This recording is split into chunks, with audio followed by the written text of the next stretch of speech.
జై శ్రీరామ్ అందరికీ నమస్కారం వెల్కమ్ టు న్యూస్ అఖండ నేను మీ కస్తూరి శ్రీధర్ నాకెందుకు ఒకటి అనిపించింది ఈయనున్నాడు కదా మా 56 ఏళ్ళ యువనేత ఆయన జాతకం ఈ పాకిస్తాన్ జాతకం వీళ్ళిద్దరి జాతకం ఒకటిగానే ఉన్నట్టున్నది కావాలంటే ఈ న్యూస్ చూడండి ఒకసారి న్యూస్ మాత్రం మీకు తప్పనిసరిగా నచ్చుతుంది ఓకేనా పాకిస్తాన్లో 3 రోజుల క్రితం ట్రైన్ను బెలూచి రెబల్స్ హైజాక్ చేసిన సంగతి మీకు అందరికి కూడా తెలిసిందే సరే ఈ ట్రైన్ హైజాక్ గురించి మనం కూడా ఒక 2 వీడియోలు చేసాం ఇప్పటి వరకు సరే ఈ వీడియోలు చేసే నాటికి అంటే మొన్నటికి 180 మంది పాకిస్తానీలను బెలూచి రెబల్స్ బందీలుగా చేసి పట్టుకున్నారు ఇక్కడ మీకు కొన్ని విషయాలు కూడా చెప్పాలా ఇంపార్టెంట్ అన్నమాట ఇవి మాత్రం ఆ ట్రైన్లో ఉన్నది మొత్తం 450 మంది ప్రయాణికులు అయితే బెలూచి రెబల్స్ కేవలం 180 మందిని మాత్రమే బందీలుగా తీసుకున్నారు మిగిలిన వాళ్ళను పెద్ద మనసు చేసుకొని వదిలేశారు అది ఎందుకనేది కూడా చెప్తాను నేను మీకు నేను ఎందుకు ఈ మాట అంటున్నానంటే ఈ ప్రయాణికుల్లో ఉన్నటువంటి మహిళలు చిన్నపిల్లలు పెద్ద వయసు వాళ్ళు అదేవిధంగా ఈ హార్ట్ సంబంధిత వ్యాధులు ఉన్న వాళ్ళను ఈ బెలూచి రెబల్స్ స్వచ్ఛందంగా వదిలేశారు చూడండి అంటే ఈ బెలూచి రెబల్స్కు వీళ్ళ కూడా గొప్ప మనసు ఉండాలి కాదంటే ఏంటంటే పాకిస్తాన్ వీళ్ళకి చేసినటువంటి ద్రోహానికి వీళ్ళు ఈ విధంగా తిరుగుబాటు చేస్తున్నారు కానీ ఈ పాకిస్తాన్ వాళ్ళకంటే చెప్పాలంటే వీళ్ళు కొంచెం బెటర్గానే అనిపిస్తారు నాకు మీకు ఎట్లా ఉండదో ఏమో కానీ పాకిస్తాన్ మాత్రం ఈ బెలూచి రెబల్స్ వదిలేసినటువంటి ప్రయాణికులను తాము కాపాడినట్టు మీడియాలో ప్రచారం చేసుకుంటున్నారు సిగ్గుండాలి ఒకరవన్న కాదు సిగ్గుండాలి ఒకరవన్న తమ సైన్యం రెస్క్యూ ఆపరేషన్ చేసి 250 మంది ప్రయాణికులను కాపాడిందని చెప్పేసి ఏ మాత్రం సిగ్గు లజ్జ అనేది లేకుండా క్లెయిమ్ చేసుకునేది పాకిస్తాన్ సరే ఇక్కడ మరొక విషయం ఏంటంటే బెలూచి రెబల్స్ పట్టుకున్నటువంటి 180 మంది ప్రయాణికులు మొత్తం కూడా పాకిస్తాన్ సైనికులంట వీళ్ళంతా కూడా ఎక్కడ బెలూచి రెబల్స్ దాడి చేస్తారని చెప్పేసి భయపడిపోయి ఈ సివిల్ డ్రెస్సులలో ఈ సాధారణ ప్రయాణికుల మధ్య దాక్కుని ప్రయాణం చేస్తూ ఉన్నారంట అయితే ఈ విషయాన్ని కనిపెట్టినటువంటి బెలూచి రెబల్స్ ఈ ట్రైన్ పైన దాడి చేసి వాళ్ళ యొక్క ఐడీల ఆధారంగా వాళ్ళని గుర్తించి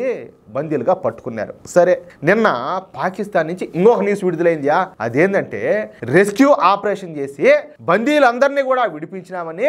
ఈ బెలూచిస్తాన్ తీవ్రవాదులను అంతమొందించినామని చెప్పేసి పాకిస్తాన్ ఆర్మీ అయితే ప్రకటించింది సరే ఇందులో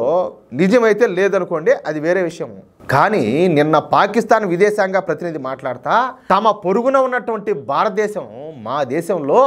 అస్థిరత సృష్టిస్తుందని తమ దేశానికి వ్యతిరేకంగా భారతదేశం తీవ్రవాదాన్ని ప్రోత్సహిస్తుందని పొరుగు దేశాలలో అస్థిరతకు కృషి చేస్తూ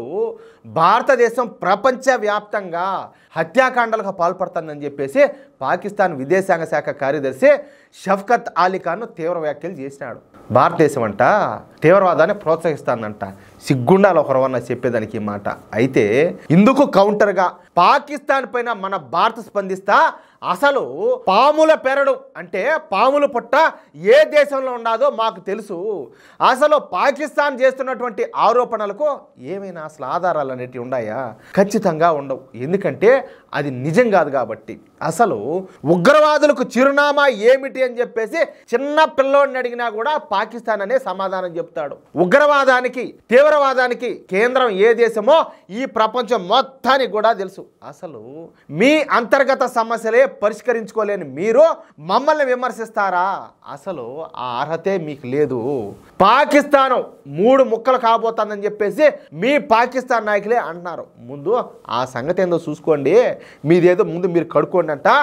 భారత విదేశాంగ శాఖ మొత్తంగా పాకిస్తాన్కి అయితే కర్రు గాల్చి వాతలు బెరికిందంటే ఊరికే కూడా కాకుండా ఇక్కడ ఇంకొక విషయం ఏందయ్యా అంటే పాకిస్తాన్ చెప్తా ఉన్నట్టు ఆ ట్రైన్ హైజాక్ కథ ఇంకా ముగిసిపోలేదంట బెలూచి రెబల్స్ దగ్గర ఇంకా పాకిస్తాన్ సైనికులు బందీలుగానే ఉన్నారంట అయితే వాళ్ళు ట్రైన్లో ఉన్నారా లేక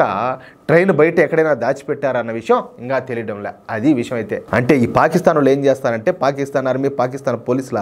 వీళ్ళకి అవమానం అని చెప్పేసి లేనిపోని కట్టుకథలన్నీ కూడా మీడియాకు వదిలిపెడతారనమాట మేము రెస్క్యూ ఆపరేషన్ చేసాము వాళ్ళని ఎంతమందిని చంపేశాము మా వాళ్ళని ఎంతమందిని కాపాడినాము అని చెప్పేసి నోరు పక్కకో మీరు మీ బతుకులు